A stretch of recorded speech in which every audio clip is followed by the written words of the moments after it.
ఏది అయినా ట్రై చెయ్యి ఆచి chicken masala. Aachi chicken masala. Gulf దేశాలపై ఇరాన్ విరుచుకుపడుతుండటంతో స్టాక్ మార్కెట్లపై తీవ్ర ప్రభావం పడింది. దేశీయ మార్కెట్లు కుప్పకూలిపోయాయి. ప్రారంభంలోనే సెన్సెక్స్ ఏకంగా 1600 పాయింట్లు పతనమైంది. నిఫ్టీ 500కు పైగా పాయింట్లు నష్టపోయింది. బంగారం, వెండి ధరలు భారీగా పడిపోయాయి. నిన్నటితో పోల్చితే బంగారం ధరలు 3% పైగా పడిపోయాయి. అటు సిల్వర్ ధరలు కూడా 3% పతనమయ్యాయి.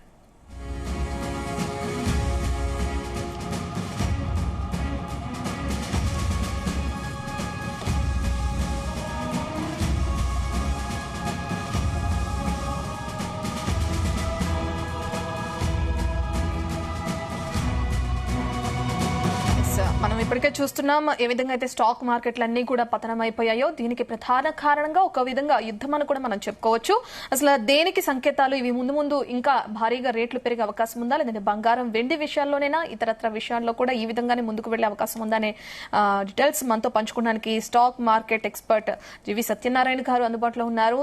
గుడ్ మార్నింగ్ సత్యనారాయణ గారు, హ్యాపీ ఉగాది అండి. గుడ్ మార్నింగ్ రత్న. హ్యాపీ ఉగాది. మన వాళ్ళందరికి కూడా, ఏది జీ తెలుగు వీడియో చూసే వాళ్ళందరికి కూడా, జీ తెలుగు ప్రేక్షకులకి వాళ్ళందరికి కూడా ఉగాది శుభాకాంక్షలు. కాకపోతే పేరు శుభాకాంక్షలు చెప్తున్నాం కానీ మార్కెట్స్ మాత్రం ఫాలో ఉన్నాయి. ఓకేనా? మనం చూస్తున్నాం ఇప్పటికే బంగారం, వెండి ధరలు కూడా భారీగా పతనమయ్యాయి. యాక్చువల్ గా మనం భారతదేశ వ్యాప్తంగా చూసుకుంటే ప్రతి పేదవాళ్లు, మధ్యతరగతి వాళ్ళు కూడా ఏదైనా శుభకార్యం ప్రారంభించాలంటే ముందుగా చూసేది ఇటు బంగారం, వెండి వైపే. అటువంటివే ఇప్పుడు భారీగా పెరిగిపోవడం కూడా చూస్తున్నాం. రేట్లు ఎలా ఉండొచ్చు అంటారు ముందు ముందు? బంగారం అంటే గోల్డ్, సిల్వర్ ఇక పెద్దగా సూచనలు కనబడట్లేవు. ఎందుకంటే ఒకప్పుడు ట్రంప్ సుంకాలు, టారిఫ్లు ఉన్నప్పుడే గోల్డ్, సిల్వర్ మీద ఎఫెక్ట్ ఉంది. ఇప్పుడు ఒక్కసారిగా అమెరికా ఇరాన్ మీద దాడి జరిగేటప్పటికీ ఈ గోల్డ్, సిల్వర్ ఎఫెక్ట్ ఉండదు. క్రూడ్ ఆయిల్, నేచురల్ గ్యాస్ మీదనే ఎఫెక్ట్ ఉంటది. ఈ రోజు కూడా పెరగడానికి, మార్కెట్లు పడిపోవటానికి క్రూడ్ ఆయిల్ పెరగడమే ఒక రీజన్. ఇప్పుడు క్రూడ్ ఆయిల్ $112 పెరిగింది, 4.5% పెరిగింది. మిగిలినవన్నీ కూడా అంటే గోల్డ్, సిల్వర్, కాపర్ పాజిటివ్ లోనే ఉంది. కాకపోతే మన ఎంసీఎక్స్ లో ఈ క్రూడ్ ఆయిల్ ఏదైతే ఉందో అది మామూలుగానే ఉంది. ఎందుకంటే వాళ్ళ 19వ తారీఖు మార్చి అది ఎక్స్పైరీ ఉంటుంది. ఆ ఎక్స్పైరీ ఏదైతే ఉందో దాంతో ఇది ఫ్లాట్ ఉంది, కానీ ఓవరాల్ గా అయితే పాజిటివ్ లోనే ఉంది. దాంతో మన మార్కెట్లు బాగా ఫాలో అవడం జరిగింది. బిఎస్సి సెన్సెక్స్ లో ఏవైతే 30 కంపెనీలు ఉన్నాయో 30 కూడా మైనస్ లోనే ట్రేడ్ అవుతున్నాయి. 1676 పాయింట్లు మైనస్ లోకి వెళ్ళిపోవడం జరిగింది. నిఫ్టీ బ్యాంక్ కూడా 1630 పాయింట్లు పడటం జరిగింది. ప్రతిదీ కూడా అంటే ఒక సెక్టార్ కాదు, ఒక మార్కెట్ కాకుండా అన్ని విధాల అన్ని ఏవైతే ఉన్నాయో అన్ని సెక్టార్లు కూడా పాజిటివ్, నెగిటివ్ లోనే రన్ అవుతున్నాయి. 7 లక్షల కోట్ల రూపాయలు మన ఆవిరైపోయినట్టుగా, అంటే ఈ టైంకి ఈ అమౌంట్ ఏదైతే ఉందో 7 లక్షల కోట్ల రూపాయలు మన ఈ సంపద ఆవిరైపోయింది అనమాట. అంటే ఉదాహరణకి ఇప్పుడు నిఫ్టీ 50 ఉంది, 515 పాయింట్లు పడింది. బిఎస్సి సెన్సెక్స్ 1700 ఇప్పుడు మైనస్, నిఫ్టీ 500 అని, నిఫ్టీ బ్యాంకు 1600, ఇట్లా నిఫ్టీ ఐటీ ఏది చూసినా 100లోనే మైనస్ లో ఉండటం జరిగింది. మనం ఇక ఎంతసేపటికి చూడవలసింది ఏంటిదంటే బిఎస్సి 30 మైనస్, ఎన్ఎస్సిలో 50లో 2 ప్లస్ లో ఉన్నాయి, 49 మైనస్ లోనే ఉన్నాయి. ఇక మెయిన్ రీజన్ వచ్చి ఇప్పుడు మనం గమనించవలసింది ఏమిటి అంటే, ఏదైతే ఈ నిశ్చిత పరిస్థితుల్లో 3 రోజుల నుంచి మార్కెట్లు పెరిగి మళ్ళీ ఏమైంది, మళ్ళీ ఒక్కసారిగా ఫాలో అవడం జరిగింది. మెయిన్ కారణాలు 8-9 ఉన్నాయి. ఒకటేంటిది, డాలర్ వీక్ అయిపోవటం. ఎప్పుడైతే వరల్డ్ మార్కెట్లు ఫాలో అయినాయో, మన మార్కెట్లు ఫాలో అయినాయో, ఎఫ్ఐఐలు కంటిన్యూ గా ఎప్పుడైతే అమ్ముతారో, ఎక్స్పోర్ట్స్ ఉండవో, ఆటోమేటిక్ గా డాలర్ బలోపేతం అయిపోతుంది. డాలర్ బలోపేతం అయిపోయినప్పుడు గోల్డ్, సిల్వర్ వీక్ అయిపోతాయి. ఈ గోల్డ్, సిల్వర్ ఎప్పుడైతే వీక్ అయిపోతుందో మన రూపాయి కూడా, అంటే మన ఇండియన్ కరెన్సీకి వచ్చేటప్పటికి ఎఫ్ఐఐలు అమ్మటం వలన మనకి ఎక్స్పోర్ట్స్ ఉండవు కాబట్టి, తగ్గిపోతాయి కాబట్టి ఆటోమేటిక్ గా ఈ ఇంపోర్ట్స్ కూడా ఆగిపోతాయి. ఇప్పుడు మనకి ఇంపోర్ట్స్ మనకి main crude oil, natural gas, ఇప్పుడు అవి కూడా ఆగిపోయినాయి. ఆగిపోయేటప్పటికి మన రూపాయి అంటే వీక్ అయిపోవటం జరిగింది. మెయిన్ ఈ క్రూడ్ ఆయిల్ ఎఫెక్టే అనమాట. ఈ క్రూడ్ ఆయిల్ ఎప్పుడైతే మనకి ఖతార్ లో ఇప్పుడు ఎల్ఎన్జి దాని మీద రాస్ లఫాన్ పై ఇరాన్ వాళ్ళు క్షిపణి దాడులు చేశారని, దాంతో అక్కడ నుంచి ఖతార్ ఏదైతే ఉందో ఆ ప్రభుత్వంగా చమురు దిగ్గజం అనమాట వాళ్ళు పేర్కొనడం జరిగింది. ఇదంతా తెల్లవారుజామునే జరిగింది. అందుకని ఒక్కసారిగా మార్కెట్లు అన్ని కూడా గ్యాప్ డౌన్ తోటి స్టార్ట్ అవటం జరిగింది. మళ్ళీ వీటన్నిటితోటి రెండోది, ఫెడరల్ రిజర్వ్ ఫెడరల్ రిజర్వ్ వడ్డీ రేట్ల డెసిషన్ ఉంది. అయితే ఆయన జెరోమ్ పావెల్ ఏమన్నాడంటే ఇప్పుడు ఈ పాలసీ రేట్లు మనం ఏమి ఇంట్రెస్ట్ తగ్గించేది లేదు, ద్రవ్యోల్బణం తగ్గట్లేదు, కాబట్టి ఎప్పుడైతే యుద్ధ వాతావరణం జరుగుతుందో ఏ దేశం అయినా సరే ధరలు పెరిగిపోతూ ఉంటాయి, ఇన్ఫ్లేషన్ పెరుగుతుంది. ఇన్ఫ్లేషన్ ఎప్పుడైతే పెరుగుతుందో వడ్డీ రేట్లు తగ్గించే అవకాశం లేదు అని ఆయన ఒక అనౌన్స్మెంట్ చేయడం జరిగింది. దాంతో ఒక్కసారిగా ఈ ఫెడరల్ రిజర్వ్ అవకాశం లేదుగా. మళ్ళీ తర్వాత ఇంకొకటి బ్యాడ్ న్యూస్ ఏంటిదంటే ఈ హెచ్డిఎఫ్సిలో ఈ రోజు న్యూస్ అన్నమాట, అతను రిజైన్ చేయడం జరిగింది. అతను రిజైన్ చేయడం తర్వాత ఇక అప్పుడు ఈ హెచ్డిఎఫ్సిలో సెల్లింగ్ అనమాట, అంటే వెయిటేజ్ ఏదైతే ఉంటుందో ఈ బిఎస్సి ఎన్ఎస్సిలో మనది ఒక విధంగా ఈ బ్యాడ్ న్యూస్ దీంతో హెచ్డిఎఫ్సి ఒకటి సెల్లింగ్ ప్రెషర్ అది 8% ఏవో మైనస్ లోకి పోవడం జరిగింది.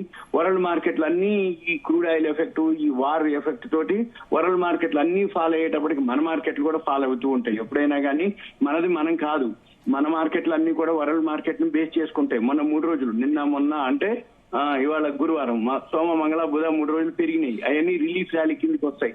అంటే వరల్డ్ మార్కెట్లు పెరగటం, క్రూడ్ ఆయిల్ కొంచెం నిలకడగా ఉండటం, ఫ్లాట్ గా ఉండటం, యుద్ధం ఆగిపోతుంది అని ఒక వార్తల మాదిరి, అంటే ట్రంప్ అనౌన్స్ చేయటం మేము ఇక ఆపేస్తున్నాం అన్నట్టుగా ఇవన్నీ ఏదో జరిగి ఫెడరల్ రిజర్వ్ వడ్డీ రేట్ల డెసిషన్ ఇవన్నిటితోటి 3 రోజులు పెంచారు. మళ్ళీ 3 రోజులు పెరిగిన మందం ఒక్కసారిగా మళ్ళీ పడిపోవటం జరిగింది. ఇవాళ అమెరికా బాండ్ దిగుబడి కూడా అంటే అది కూడా పెరగడం జరిగింది.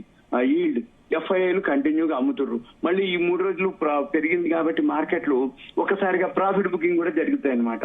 వీటన్నిటితోటి మళ్ళీ ఈ రూపాయి అనేది మనది ఆల్ టైమ్ లోకి రావడం కూడా జరిగింది. మన రూపాయి ఏదైతే ఉందో ₹92.89, మొన్నటిదాకా ₹90 అట్లా ఉండేది, 10 పైసలు 20 పైసలు పెరుగుతూ తగ్గుతూ వచ్చేది, తగ్గి ఒక్కసారిగా మళ్ళీ ఇవాళ ఆల్ టైమ్ లోకి రావటం జరిగింది.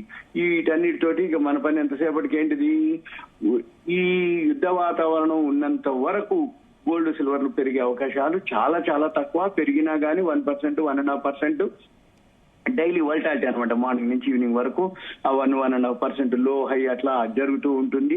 కాకపోతే ఎక్స్పైరీ డేట్లు ఉంటాయి, ఎక్స్పైరీ డేట్లు ఫాలో అవుతుంటాయి. మళ్ళీ ఏదైతే అంటే ఇంటర్నేషనల్ మార్కెట్ మనం చూడవలసిందల్లా ఇంటర్నేషనల్ మార్కెట్ లో డాలర్ స్ట్రాంగ్ అయింది అని ఎప్పుడైతే న్యూస్ వస్తుందో అప్పుడు గోల్డ్ సిల్వర్ ఇంకా పడే అవకాశాలే కనపడతాయి. మళ్ళీ ఈ క్రూడ్ ఆయిల్ యుద్ధం వాతావరణం అంతా సమసిపోతే తప్ప మళ్ళీ మన మార్కెట్ పెరిగే అవకాశాలు లేవు. ఒకవేళ యుద్ధ వాతావరణం సమసిపోయినా కానీ ఈ ఫ్యాక్ట్ అంటే ఈ ఎఫెక్ట్ అంటే ఈ క్రూడ్ ఆయిల్ అనుకోండి, నేచురల్ గ్యాస్ అనుకోండి, ఏవైతే అక్కడి నుంచి సప్లై అనుకోండి అవన్నీ ఆగిపోతాయి. లేట్ అవుతుంది. ఈ లేట్ అయినా కొద్దీ ప్యానిక్ అవుతారు. ప్యానిక్ అయినా కొద్దీ సప్లై ఉండదు, డిమాండ్ ఎక్కువ ఉంటుంది, యూసేజ్ అలానే ఉంది. డిమాండ్ యూసేజ్ అక్కడ ఉన్న ప్రొడక్షన్ మనకి రావడానికి సప్లై లేదు. ఈ సప్లై లేక ఈ హర్ముజ్ జల్సంధి మూసేయటం ఇవన్నీ జరిగేటప్పటికి ఈ ఆర్టిఫిషియల్ గా కూడా కొంత షార్టేజ్ ఉంటుంది. అంటే ఇప్పుడు ఉదాహరణకి గ్యాసే ఉంది, అంతకుముందు రెగ్యులర్ గా ఇట్లా బుక్ చేయగానే నెక్స్ట్ డే గ్యాస్ వస్తుంది, అందుకనే ఎవరు పెద్ద పట్టించుకోరు. ఒక్కసారికి జరుగుతుంది అనగానే వాళ్ళ దగ్గర ఉన్నటువంటి స్పేర్ సిలిండర్లు అంటే 2వ సిలిండర్ ఖాళీగా ఉన్నా గానీ అవసరం లేకపోయినా గానీ తెచ్చి పెట్టుకుందామని చెప్పేసి బుకింగ్స్ ఎక్కువ అవుతాయి. ఒక్కసారిగా సర్వర్లు బ్లాక్ అవ్వటం, 40 లక్షల అవి అంటే ఇండియన్ ఆయిల్ బుకింగ్ అనమాట, హైయెస్ట్ బుకింగ్ జరిగింది. అంటే మరి వాళ్ళందరికీ ఎప్పుడు డెలివరీ రావాలి, ఇవన్నీ ఎప్పుడు జరగాలి, వీటన్నిటితోటి రోజు ఇప్పుడు ఎలక్ట్రిక్ స్టవ్లని, కట్టెల పొయ్యిలని ఇవన్నీ చెప్తూ ఉంటారు. ఇవన్నీ తర్వాత ఆప్షన్, కానీ మళ్ళీ ప్యానిక్ అయ్యేది ఖాయం. ఇప్పుడు మార్కెట్లు మాత్రం ఇది మన మార్కెట్లు కూడా పెద్దగా పెరిగే అవకాశాలు కనపడట్లేదు. ఎందుకంటే ఎప్పుడైతే ఇవన్నీ అంటే ఒక్కసారిగా ఇన్ఫ్లేషన్ పెరుగుతుంది, అంటే మనం కొనుక్కునే వస్తువుల యొక్క ధరలు పెరుగుతాయి, దాన్ని ద్రవ్యోల్బణం అంటాం. ఈ ద్రవ్యోల్బణం ఎప్పుడైతే ధరలు పెరుగుతాయో ఆర్టిఫిషియల్ గా ఏం జరుగుతుంది, ఇండియన్ ఎకానమీ మీద వీక్ అవుతుంది, అంటే గ్రోత్ ఉండదు అన్నట్టు. ధరలు ఎప్పుడైతే పెరుగుతుందో రూపాయి బలహీన పడుతుంది రూపాయి. ఈ షేర్ మార్కెట్ కూడా కంపెనీలన్నీ కూడా లాభాలు ఉండవు, తగ్గిపోతాయి. ఎప్పుడైతే కంపెనీలన్నీ లాభాలు తగ్గిపోతాయో ఆటోమేటిక్ గా షేర్ మార్కెట్ ఫాల్ అవుతుంది. షేర్ మార్కెట్ ఎప్పుడైతే ఫాల్ అవుతుందో మ్యూచువల్ ఫండ్స్ అనుకోండి, ఈటీఎఫ్లు అనుకోండి, ఎస్ఐపీలు చేసినాం అనుకోండి, వాళ్ళ ఎన్ఏవీలన్నీ కూడా తగ్గిపోతాయి. అంటే వాళ్ళ పెట్టుబడి కూడా ఉండదు. ఇప్పుడు చాలా వరకు ఆల్రెడీ 1 year ప్లస్ అయింది. అంటే 1 year నుంచి ఏ ఒక్క మ్యూచువల్ ఫండ్ కానీ ఈటీఎఫ్లు కానీ ఏవైతే ఉన్నాయో అవన్నీ ఏం లేవు, లాభాలు లేవు, ఇంకా అసలు కూడా లేవు. మరి ఇటువంటిప్పుడు వాళ్ళు ఆగిపోవటం జరుగుతుంది. లేకపోతే సెల్లింగ్ ప్రెషర్ వస్తుంది. సెల్లింగ్ ప్రెషర్ అంటే ఏమనేంత వరకు చాలేగా ఇప్పటికి మనం లాస్ అయిపోయింది చాలు, ఇంకా లాస్ కాకుండా ఉండటం కోసం అని చెప్పేసి వాళ్ళు ఏం చేస్తారు, అమ్మేసి విత్డ్రాల్ పెట్టుకుంటారు, రిడమ్షన్ పెట్టుకుంటారు. ఈ రిడమ్షన్ ఎప్పుడైతే పెట్టుకుంటారో సెల్లింగ్ ప్రెషర్ వస్తుంది. సెల్లింగ్ ప్రెషర్ వచ్చినప్పుడు మ్యూచువల్ ఫండ్స్ పే చేయాలి కాబట్టి మళ్ళీ ఏం చేస్తారు, వాళ్ళు అమ్మకాలు ఎక్కువ చేస్తారు. ఇప్పటి వరకు ఓన్లీ ఎఫ్ఐఐలే అమ్ముతున్నారు, డిఐలు కొంటూ వచ్చారు. ఒక్కసారిగా ఇన్వెస్టర్స్ కనుక ఇలా కనుక తిరిగితే డిఐలు కూడా అమ్మాల్సి ఉంటుంది, ఏది వాళ్ళకి అమౌంట్ అడ్జస్ట్ చేయడానికి. అంటే ఎఫ్ఐఐలు డిఐలు కనుక అమ్మితే మార్కెట్స్ ఇంకా ఫాల్ అయ్యే అవకాశాలు ఉంటాయన్నమాట. ఇవన్నీ కూడా రాబోయే రోజుల్లో. ఇంకొకటి కూడా ఇప్పుడు ఎంటీఎఫ్ అని ఉంటుంది, మార్జిన్ ట్రేడ్ ఫెసిలిటీ. ఈ లోన్ ఇస్తారు అన్నట్టు, అంటే మన అకౌంట్ లో మనం మార్జిన్ 25-30% తోటి మనం షేర్లు కొనుక్కునే అవకాశం ఉంటుంది. ఇప్పటి వరకు జరుగుతూ ఉంది. ఇప్పుడు ఒక్కసారిగా ధరలు తగ్గేటప్పటికి ఆ మార్జిన్ షార్ట్ ఫాల్ వస్తుంది. ఈ మార్జిన్ షార్ట్ ఫాల్ ఎప్పుడైతే వస్తుందో మళ్ళీ అమౌంట్ ఏం చేయాలి, అది అడ్జస్ట్ అని చేయాలి. లేకపోతే వీళ్ళు అడ్జస్ట్ చేయకపోతే ఆ మార్జిన్ షార్ట్ ఫాల్ ఎక్స్చేంజ్ సిస్టమే ఆటోమేటిక్ గా మన హోల్డింగ్స్ ఏవైతున్నాయో అవన్నీ స్క్వేర్ ఆఫ్ చేసేస్తారు సిస్టమే. అందుకని అప్పుడేమైతుంది, ఆటోమేటిక్ వాళ్ళందరూ లాస్ లోకి వెళ్ళిపోతారు. ఇప్పుడు ఉదాహరణకి ఇప్పుడు అన్ని అంటే సిల్వర్ అనుకోండి, గోల్డ్ అనుకోండి, ఈక్విటీ అనుకోండి, షేర్లు అనుకోండి, ఎంటీఎఫ్ అనుకోండి, అవన్నీ కూడా ఆల్రెడీ అన్ని స్క్వేర్ ఆఫ్ అయిపోతాయి. తర్వాత ఇంకెవరు ఉండరు. అంటే మార్కెట్ లో తర్వాత ఎఫ్ఐఐలు ఫారిన్ ఇన్స్టిట్యూషనల్ ఇన్వెస్టర్స్ ఎంటర్ అయితే అప్పుడు మార్కెట్ లో పెరిగే అవకాశం ఉంది. ఇంకొకటి కూడా ఇరాన్ ఇష్యూ అయిపోయిందని అనుకోవద్దు మనం. ఏమంటే అప్పుడు ట్రంప్ ఏమంటుండో ఇరాన్ అయిపోలేదు, ఇరాన్ అయిపోతే నెక్స్ట్ క్యూబా అనేది అంటున్నాయి ఆయన. అంటే యుద్ధ వాతావరణం ఇప్పుడు ఈ రోజులు ఒకవేళ ఇరాన్ ఒక నెల 15 రోజులు గడిచిపోయినా మళ్ళీ క్యూబా మీద ఎఫెక్ట్ ఉంటుంది. ఆ క్యూబా ఎఫెక్ట్ ఏదైతే ఉందో మళ్ళీ ఎన్ని రోజులు జరుగుతుంది, ఏం జరుగుతుంది అనేది మళ్ళీ దాన్ని బట్టి బేస్ అవుతుంది. అవన్నీ ఒక వర్షన్.